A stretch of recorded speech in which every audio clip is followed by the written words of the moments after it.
Good morning. Good to see everybody this morning. We have beautiful walls. We are so thankful for that. Progress is being made, and that's all you can ask for. We're thankful for that. Are there any announcements we need to make? I'll be honest, I haven't even had time to stop and look at the announcement sheet, which Jade forgot to give me some. I've been running around. It's all right. I've been running around. But anyway, we're glad to see you this morning. And you turn your Bibles to Acts 21. Acts 21. Paul finishes up his first missionary journey.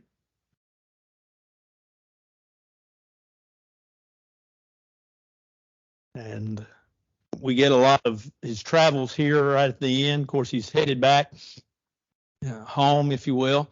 He's been out for 5 years. And he finishes up.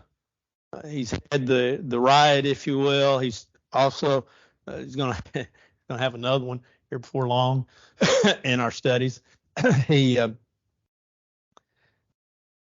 has, as we looked last week, we spent really all week or last Sunday looking at Acts 20:19, where he calls in the Ephesian elders. He bids them farewell. He tells them, it's been wonderful. He admonishes them as they take on the responsibility of leading the church. And so as he does that, he bids them farewell. And like I say, he's headed back home. He's headed back to Jerusalem. The third missionary journey, while the first missionary journey was fairly short in months, the second one was about 18 months long. This third one was about 5 years. It ends somewhere, it starts about 52 AD and ends about 57 AD. So we're around 57 AD. Paul is making his journey home. And it came to pass, then we departed from them and set sail running a straight course. We came to Kos. Kos was you've heard of Hippocrates. I believe that's how you pronounce his name, father of medicine. This is where he was from. This is where a medical school was in Kos. The following day to Rhodes. Rhodes was famous for its statues and basically the Greek god, sun god, Colossus was there. And from there to Patara, and finding a ship sailing over to Phoenicia, we went aboard and set sail. And we had sighted Cyprus. We passed it on the left, sailed to Syria, and landed at Tyre, for there the ship was to unload her cargo. Now, I'm sure you're catching the idea of we. We believe Luke to have been the author of this book. Matter of fact, something I don't know that we talked about when we introduced the book of Acts is that sometimes if you read religious books, you'll see the term Luke-Acts. It's believed that Luke wrote Luke and Acts at basically the same time, and that they were all one book, and through the years they've been separated. And of course, he did say, if you recall in Acts chapter 1, he says, the former treatise have I made, O Theophilus, of all that Jesus began both to do and to teach, in Acts chapter 1, verse 1. And so it could have been separate, but some talk about Luke-Acts and put it together. But Luke was from time to time, and he wasn't always, because remember, especially in this third missionary journey, Paul left him somewhere, and we talked about that when we went through it, so we'll not go through it again. But Luke is with him, and he's making all of these trips. In verse 4, it says, and finding disciples. Now, I want you to understand that he didn't just all of a sudden happen upon people. The idea here is that after a diligent search, he found them. In other words, he didn't just go to the marketplace and say, oh, there's, meeting over coffee and talking to people and strangers and saying, well, there's disciples there. He searched, he found some disciples. He said, we stayed there 7 days. They told Paul through the Spirit not to go up to Jerusalem. But when we had come to the end of those days, we departed and went on our way. And they all accompanied us with wives and children till we were out of the city. And we knelt down on the shore and prayed. When we had taken our leave of one another, we boarded the ship and they returned home. So Basically, you kind of get the drift. He's journeying, and Luke doesn't get into the events, what happened. Just they were on their way to Jerusalem. And when we had finished our journey from Tyre, we came to Ptolemais, greeted the brethren, stayed with them one day. On the next day, we who were Paul's companions. See there, we who were Paul's companions. Now, some versions do not have that phrase. Some versions do, depending upon the text, the Greek text that they used. But it's once again just Luke as a journey partner with Paul. It says, anyway, it says, when we were the next day we departed and came to Caesarea, entered the house of Philip the evangelist. We think of evangelist, we often think of preacher, very much so. The word evangelist that's used here means announcer of good news. So Philip was an announcer of good news, who was one of the seven. This carries us back to what? Yes, Acts 6. First, what's believed to be the first deacons in the church, Acts 6, and stayed with him. Now, this man had 4 virgin daughters who prophesied. Prophesied. It's the idea that they spoke forth, and it's the tense of the verb is that this was a regular activity. They didn't just do it once.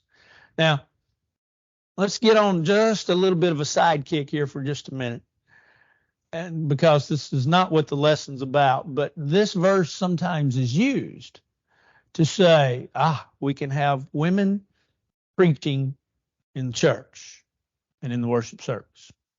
Now, didn't say that they used the verse correctly. I just said some used this verse. Doesn't say anything about church, doesn't say anything about the worship. Could have been doing it amongst ladies, right? Could have been doing it off to the side. We have to be careful. And when we begin to hear individuals speak, we have to look at everything. I was watching this morning, or it was on. I'll put it like that. It was on, and I was studying and reading, and I looked up, and it was one of these shows that they redecorate for you. And when you walked into this very nice large house, the first room to the right was an office, and they talked about how terrible it was and how that it had no light. And I thought, there's a mighty big window right there. Why in the world does that room not have light? They showed the after picture then. Oh, this room there's plenty of room. You know what they did? Desk was smaller. And the desk was this far. They showed 2 pictures. I told Susanna, I said they should have never shown the pictures. They showed the man standing behind the desk. He literally could not get behind the desk. So see, they moved it up close to the wall. They put chairs in. Oh, it's a big room. Now, the light was easy. You know what they did? They got rid of the blinds. He had all the light in the world. You got to be careful. That's what I'm saying. You got to look at context. Context clues. This says nothing about worship. It says nothing about preaching. Let's be careful when people begin to talk. Yeah, have you ever been to a debate, a religious debate? If you've ever been to a religious debate, sometimes you hear that other side and you think, okay, I agree with this guy. And then the other guy gets talking, you say, man, that sounds good. That sounds good. That sounds good. And then you realize, okay, well, he's not using things the way I would use them. And you begin to analyze. Well, that's what we need to be careful of. But we do know, it says he had 4 virgin daughters who prophesied. It's a regular activity. And as we stayed many days, a certain prophet named Agabus, do you remember him? Acts chapter 11, the famine that was there, the same guy, came down from Judea. When he had come to us, he took Paul's belt, bound his own hands and feet, and said, thus says the Holy Spirit, so shall the Jews at Jerusalem bind the man who owns this belt and deliver him into the hands of the Gentiles. He's telling, look, there's impending doom coming for the owner of this belt, coming for Paul. He's predicting, if you will, impending doom for Paul. And it says, now, when Luke says, when we heard these things, both we and those from that place pleaded with Paul, don't go to Jerusalem. They begged him. Paul had been warned, by the way. Paul had been warned in the 20th chapter as we closed out last week. Paul had been warned, don't go to Jerusalem. In verse 4, it seems as if Paul had been warned of this chapter, don't go to Jerusalem. Paul still set on going to Jerusalem. Agabus tells him, don't go to Jerusalem. He wouldn't listen. Let's see what happens. Paul answered, what do you mean by weeping? And this was not just a tear to the eye. This is loud crying. What do you mean by this loud crying and breaking my heart? For I am ready not only to be bound, but also to die in Jerusalem for the name of the Lord Jesus. Think about Paul. Think about what he's saying there, and think about the application to our own life. Are you ready to die for the Lord? Paul said, I am. I'm ready to die for the Lord. You might say, well, that's a faith maybe greater than what I've got. Well, maybe so. Some might say, I think he's just stubborn fellow. Okay. Paul saw that there was a need in Jerusalem for the gospel to be preached. And for whatever reason, Paul felt he was the one that needed to preach it. And so, what does he do? He says, I'm ready to go. I'm ready to go. And so no matter what they said, his mind was made up. He was determined, I'm going to go. And then verse 14 says, so when he would not be persuaded, we ceased saying, the will of the Lord be done. In other words, okay, whatever the Lord wills, that's what you're going to do. Which leads us to something to think about for just a minute. James 4 reminds us that there were those that were having problems, and that what they were doing was they were excluding the Lord's will from their life. And James reminds us, he says, we ought to say, if the Lord will, we shall do this, that, or the other.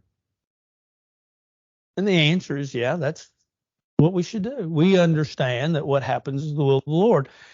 And it's very hard to differentiate between what are my decisions and what really weren't my decisions. In other words, is this really something that happened from the standpoint of, was this the way God directed it, or was this based upon my decisions? And I really believe the writings of several different individuals that make this statement. And that is that because of on this side of eternity, we don't have a divine interpreter that tells us exactly, well, this was God in your life, and this was you, and this was God, and this was you. We have to understand that we live our life based upon decisions that we make. And of course, God works all of that plan out. It's called providence. God works it all out. We live our life based upon our decisions that we make. And there are times in which those decisions are God's will, and there are times in which those decisions are maybe ours, even stubbornly, and maybe even correctly. Well, when's what? I don't know that I can give you an answer. I could tell you a story that happened in my life, and I still don't have an answer for it. I really don't. But yet at the same point in time, too, while I don't have an answer for it, because I don't have a divine interpreter this side of it, I do understand this, that I'm alive today, and I appreciate that fact. So how do we live our life? We live our life based on faith, doing the best we know how with what we have that is in front of us and before us. And so the decisions that we make are the decisions that we make, even if the decisions that we make sometimes do not fit I believe God's plan. God still works it out. Because you see, sometimes we're going to make wrong decisions. It's sort of like this.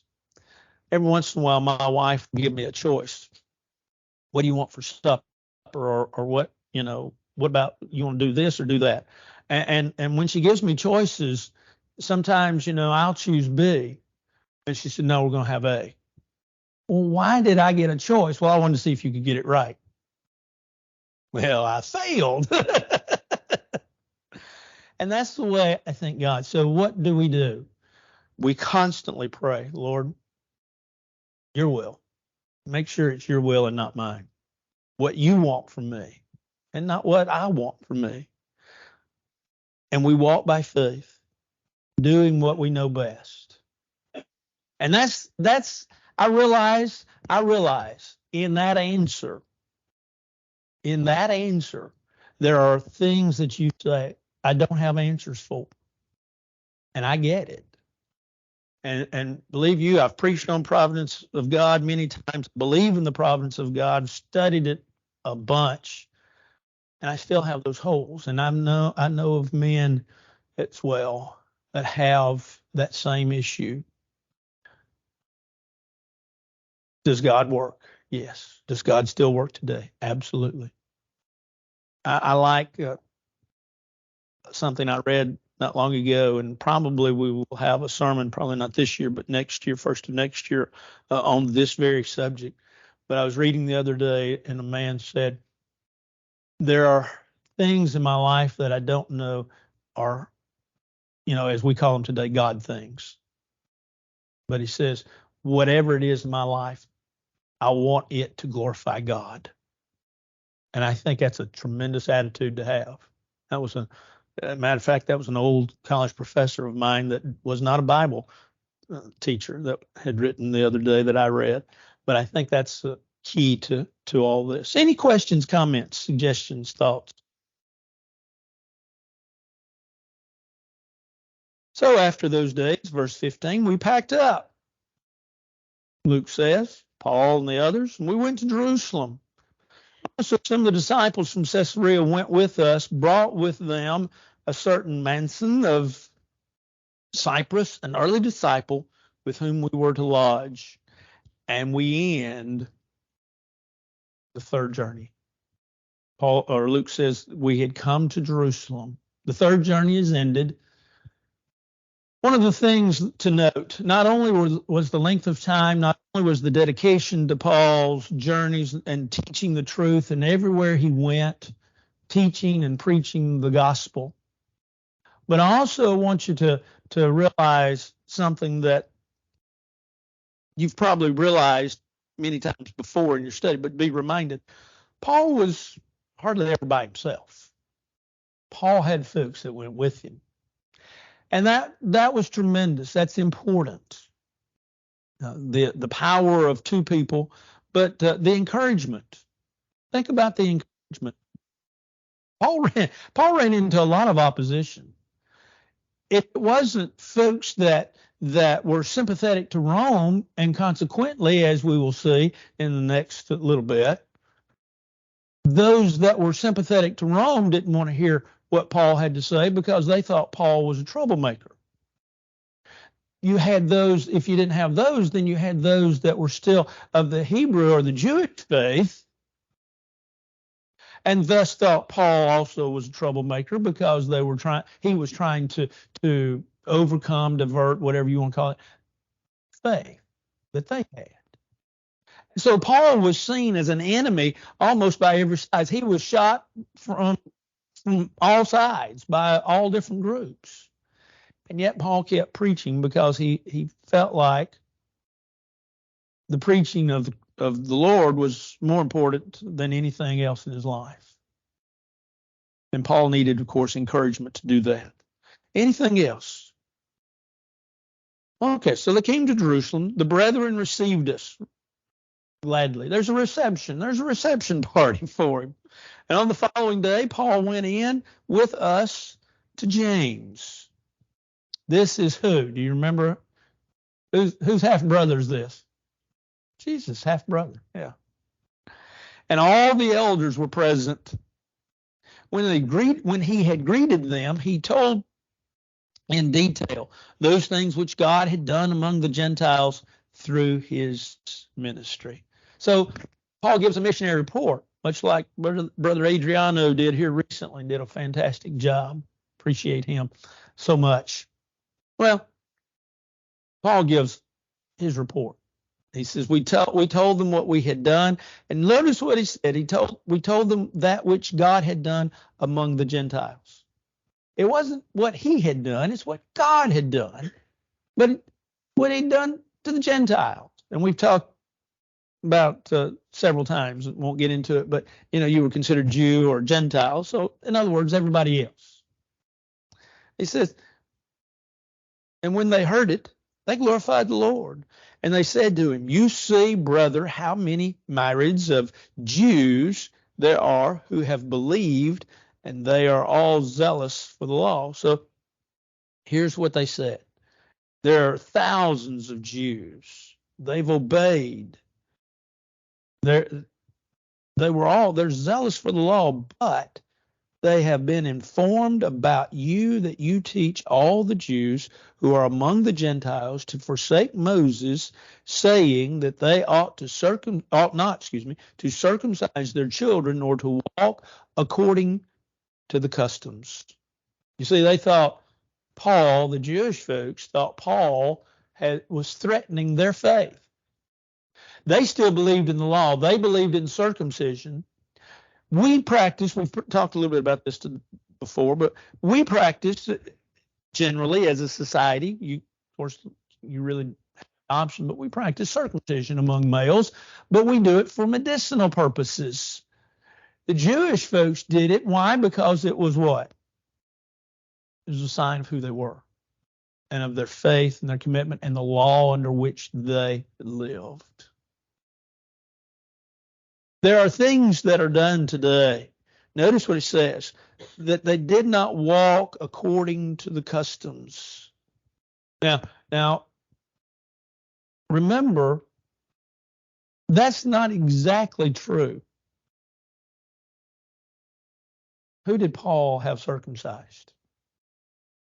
Timothy. And why did he have Timothy circumcised, though? So he could take him into the synagogues. It wasn't really a matter of faith. It was a matter really of expedience. Now, that's interesting. In other words, Paul wasn't saying you can't be circumcised. He was saying from a standpoint of saying, well, I'm Jewish. This is the law. I'm following the Jewish law. You have to be circumcised. But it also, look at this idea of nor to walk according to the customs. The customs. We've talked a little bit about this, and we have to be very careful to understand that customs are our comforts, but are not, or should not be, let me put it like that, should not be our law. We have customs, right? At River Road, right? What do we do? Announcements. Immediately after the announcements, what do we have? Opening prayer, right? After that, we have X number of songs, and then we have preaching. After preaching, we always have what? Invitation song. Then we have to have a closing song, and we have to have closing prayer, right? Can you find in the Bible where all that's prescribed? I'm not saying any of it's wrong, but it's our custom. What if, and did I include the Lord's Supper in that list? On Sunday mornings we take the Lord's Supper.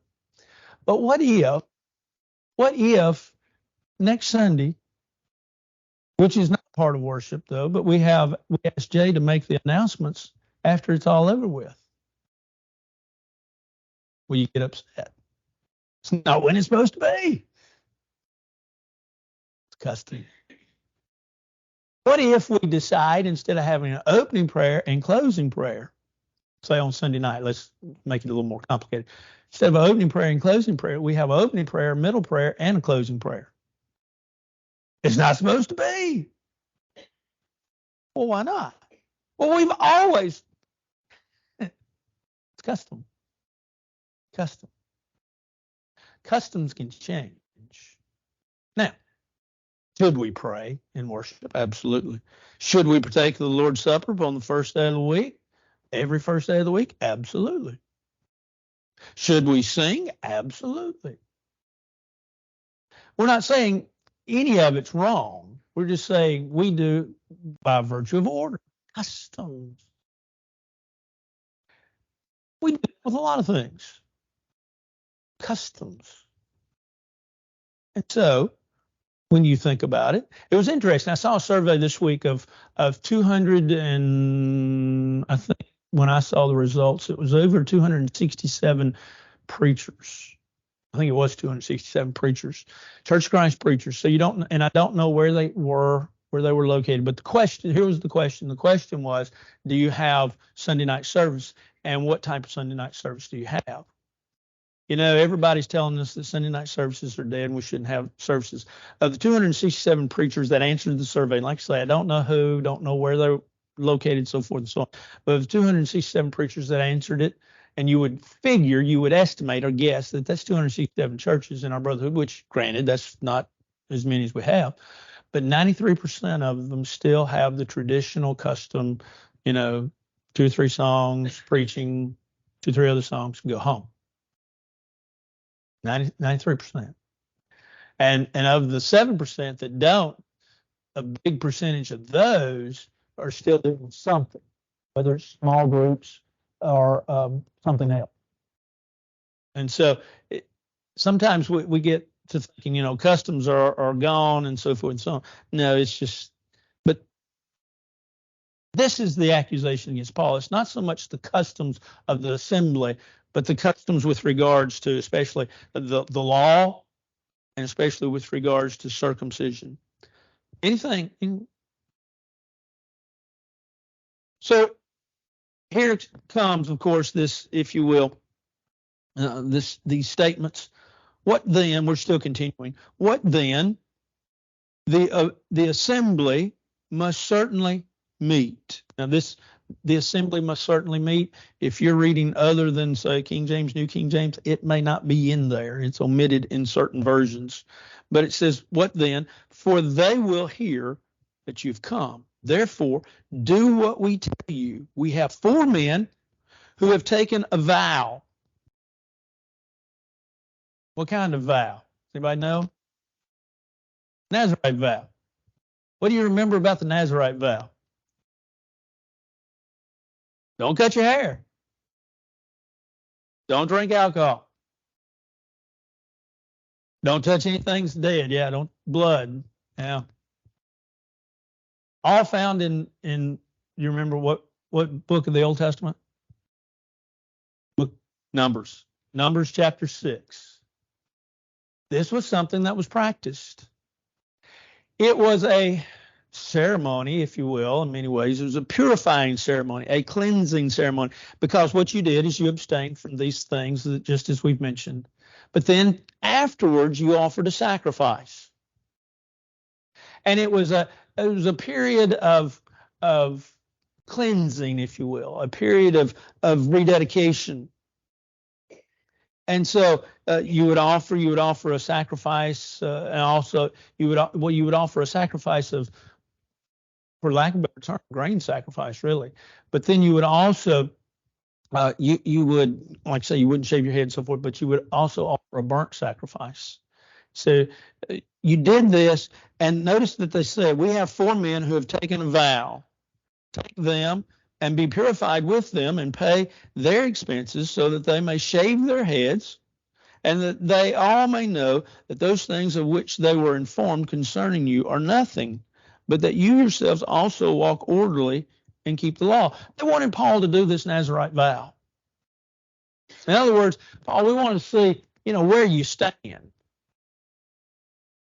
You might say, well, wait a minute, Paul's going to do this Nazirite vow? Maybe he was under the law, and maybe he was just faking it, these missionary journeys. Maybe he wasn't really teaching. We don't really have a good answer for Paul.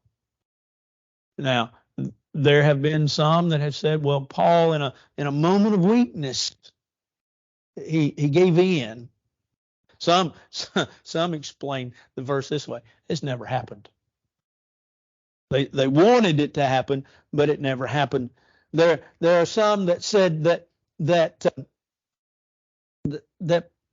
we just don't understand what was going on here. I like that one. Some would say, well, Paul did it as a matter of expediency, sort of just like what he, in order to get Timothy in the synagogue and to the Jewish places of worship, he had him circumcised, that Paul did it just to kind of keep peace. I'll be honest. I don't know the answer. Why?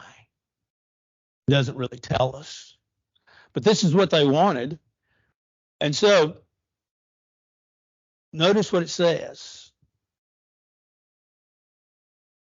Let's read verse 25. But concerning the Gentiles who believe, we have written and decided that they should observe no such thing, except that they should keep themselves from things offered to idols, from blood, from things strangled, and from sexual immorality. Interesting list. This is now this is how things happen. We read today of a lot of different religious groups. I mean, I don't know if you really stop to think about this, because it's just not maybe your wheelhouse, something you think about. But when I was a kid growing up, West Tennessee, you had the Presbyterians, the Methodist, the Baptist, and the Church of Christ. That was, and just kind of let me use these terms, and I don't mean to be ugly about any of them, and the Catholics. And we did have in our town, not a synagogue or a place of worship or temple, but we had a couple of Jews. But that was the flavor of the community in which I grew up. From a religious standpoint now, we have all kinds. Now, you might say, well, yeah, Nashville, we're kind of in many ways, a melting pot. You can go into any of the local stores and you might not even hear English amongst people. And that's true.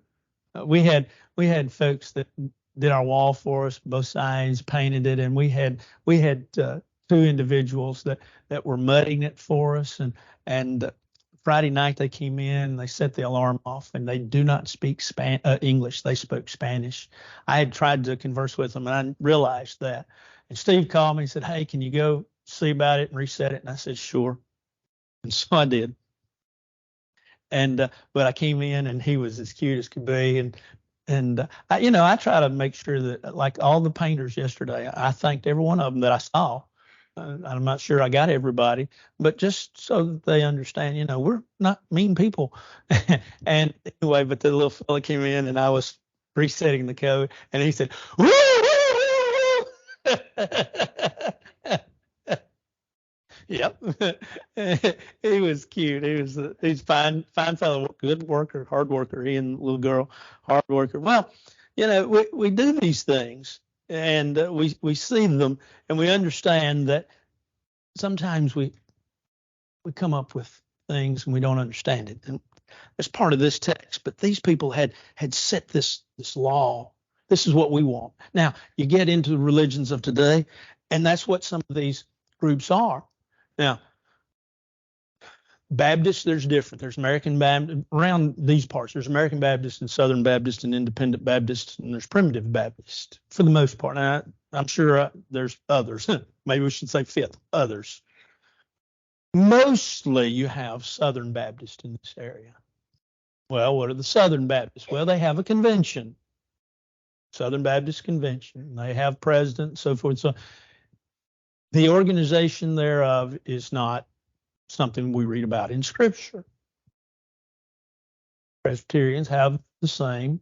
Methodists have the same. Presbyterian, well, mostly around here is Cumberland Presbyterian. You also have Presbyterian USA, but mostly around here is Cumberland Presbyterian. You know why? It started in Montgomery Bell Park. That's exactly right. And if you go back, you go in and then you go straight and then you turn back. It's back there on the left. There's a little chapel. Matter of fact, Ethan was still in high school, I believe. That Suzanne and Ethan and I had our family picture made in front of it or beside it or something. It was the fall anyway. But yeah, it's back there. That's where they started it. Then you have, like I say, you have, of course, the Presbyterian, the Methodists have theirs, the Baptists have theirs. They have their conventions. They have their boards that kind of, this is what we believe. Well, I don't have one with me, but my Bible's right up here. Here you go.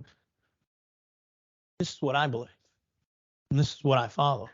And I don't have those things. Why? Because those things aren't in here. But we have religious groups today that are establishing their own, this is what we believe. Now, admittedly, there are things that we can say, this is what we believe. I believe God exists. I believe that Jesus Christ is the Son of God. I believe baptism is necessary for remission of sins. I believe take Lord's Supper upon the first day of the week. Do-da. We all have those lists of things. But in having those lists of things, we need to be sure they come from the Bible. These folks were making, if you will, sort of, here's what we want, and this is all that is necessary. And with religious beliefs today, we need to make sure that if we're going to listen to somebody and follow their teachings, where they come from. And that their, if you will, list of things. Because like I say, you've got a list of things you believe. I've got a list of things that I believe. Their list follows what's out of here.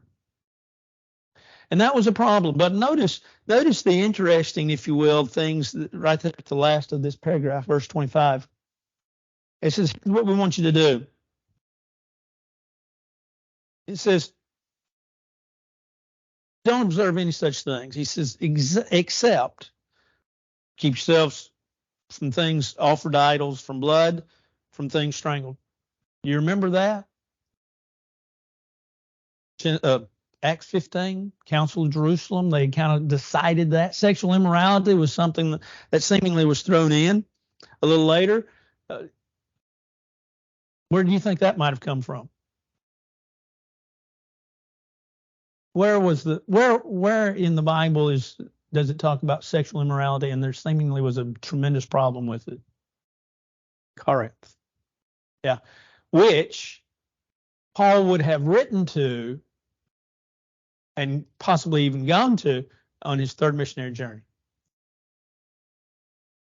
So 1 Corinthians was written somewhere around 52. 2 Corinthians was probably written around somewhere around 56, 57, right before all this happened. But that was their list. Anything else?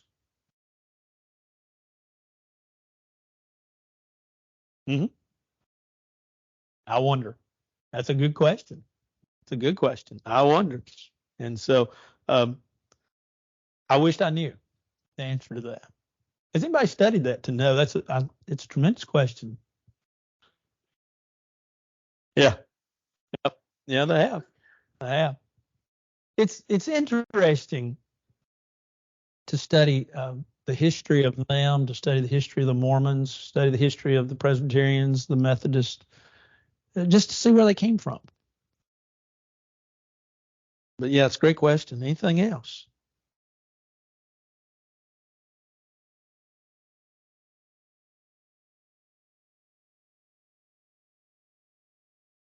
Paul entered because people were there. Yeah. Right. Yeah, that may be what you think about.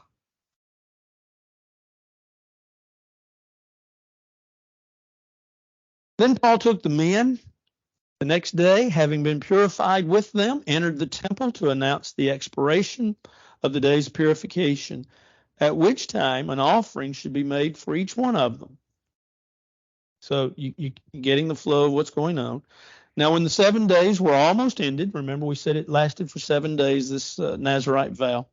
The Jews from Asia, seeing him in the temple, stirred up the whole crowd, laid hands on him, crying out, "Men of Israel, help." They stirred up the crowd, agitated the crowd. They instigated riots, what they really did. This man, they said, this is the man who teaches all men everywhere. Now think about their charges. There's about 4 of them in here. He teaches all men everywhere. Number 1, against the people. Down on the people. He's down on the people. He teaches men everywhere. Law. Against the people, against law. Number 3, and this place, the temple. Remember, they're at the temple. And furthermore, he also brought Greeks into the temple and has defiled this holy place. Well, this is really a malicious rumor that came about against Paul. And it's all based on supposition. Because notice, keep reading. For they had previously seen Trophimus the Ephesian with him in the city, whom they supposed that Paul had brought into the temple, inner courts. The temple, not the, remember on Wednesday nights when we studied the temple and we talked about there's the court of the Gentiles, which is sort of the outer court, and people could come in, but then there was an inner court, which only certain ones, Jews, of course, but certain ones, even of that, could enter into. Well, notice that Luke says they supposed. That's exactly right. They wouldn't have waited till later to bring the charge against Paul. Very true. Isn't it sad how gossip spreads and how it can be condemning? I don't have the answer for what I'm about to say. I really don't. But our society is interesting. I think I really do like sports. I really do love sports of all kinds and all flavors. I always have. And I suppose as long as I'm in my right mind, I always will. One of the things that's happening today is a lot of these athletes, and probably have always been this way, but believe themselves to be privileged characters, because usually most of them, they're really good athletes. And so as they're coming through grade school and playing sports, they're really good athletes. And so they're prized, and, everybody wants them on their team and so forth and so on. They go through junior high and high school the same way. They get into college the same way. And then they become professionals because they're really good. They're really athletic. They're really blessed. And then we hear in the news that they've done something terrible. Let's don't sugarcoat it. They've done something terrible. And the first thing the team does is they cut them. They say, well, we've done our investigation, so we're going to cut them. I understand. But I also understand the idea of second chance. I understand the idea of men make mistakes. Now, I don't run a company and I don't own a team, never will, more than likely. And so I don't have the answer for that. And I know that when you have a company, you have to have people that you trust and can trust. But you also have to allow for a second opportunity. I talked to a man this week. I'll just say it now, out in this parking lot, that literally told me this. He was talking about a job and getting a job. And this is what he said. I said, you have a job? He said, no. I said, well, man, there's all kinds of places around here wanting somebody. He said, I can fill out the application, but by the time they'd start doing the background checks, I have so many DUIs that they don't hire me. And I get that because, like, say, would he be dependable? Could you depend on him and all? And I'll tell you this, he also had a bunch of whiskey in his front seat. I saw it. It was right there laying in the seat. And so you get to a point where you got more questions than answers, but it gets to the point where there's things that are said about you that are not necessarily true. I've had it happen. Somebody was kidding me the night as we was leaving the building, and they said something about I told a whopper of a tale. And I said, there's only been 2 other people that's charged me with that, and I set them both straight because it wasn't so. But needless to say, and this person was kidding with me, and I know that, and because I love them and they love me. But I have been charged with things like that. Well, Paul was charged with this, and this was not true. Because like Jay said, the obvious would have been, well, they would have attacked Trophimus, and they would have, but they didn't. We have to be careful with what we hear and think that people have said. All the city was disturbed. People ran together, seized Paul, dragged him out of the temple. Immediately the doors were shut. Now, as they were seeking to kill him, news came to the commander of the garrison. This would have been a man that would be over about 1,000 men, that all Jerusalem was in an uproar. He immediately took soldiers and centurions and ran down to them, and when they saw the commander and the soldiers, they stopped beating Paul. They just beat the fire out of him until somebody in charge came, and then they quit. The commander came near, took him, and commanded him to be bound with 2 chains, and he asked who he was and what had been done. Some among the multitude cried one thing and some another. So when he could not ascertain the truth because of the tumult, in other words, there's a great noise. People just, and they worked themselves up into this frenzy because of a false charge. He commanded them that he be taken back to the barracks, which was really just probably a back part of the temple. And he said, and when he had reached the stairs, he had to be carried by the soldiers because of the violence of the mob. For the multitude of the people followed after, crying out, away with him. So Paul was beaten over rumor, over gossip. I can't control what you say about me in my presence or in my absence. In my presence, I can defend myself. In my absence, I can't. Paul defended himself, but yet at the same time, too, that this mob so worked up because they believed he's against us, he's against the law, he's against our worship. Does it remind you of modern day cancel culture? We have, and don't get me wrong, stand up for the truth. What you believe, stand up for. Don't cower. Don't give in. Don't go back on it. But understand that other people have beliefs. Other people have faiths. And at least respect them as individuals. God's creation. That, yes, may be wrong, and yes, need to know the truth, but be an individual that is willing to say, I've taught you, that's all I can do. It's on you now. And if they believe differently, shake the dust off your feet and move on. You don't have to just go out and just cancel everybody and everything because they don't believe the way you believe. You begin to draw your circle that small, and your circle will soon be very small because you'll really be the only one that you can allow in it. Anything else? Well, we're going to see what happens to old Paul there. We'll finish out the 21st chapter. We'll get into the 22nd chapter. Let's bow for a word of prayer. Our Father in heaven, we're so thankful for this day and many blessings. Thankful for the opportunity that we've had to study your word and realize just really how contemporary your word is to today. We're thankful for Paul and for the things that he went through, showing us that we too must stand for the truth, defend the gospel, and stand for what we believe is right and what we believe that you would have us to believe. We ask now that you watch over us, that you bless us and keep us. Be with those that will be in the announcements in a few minutes that are not doing well.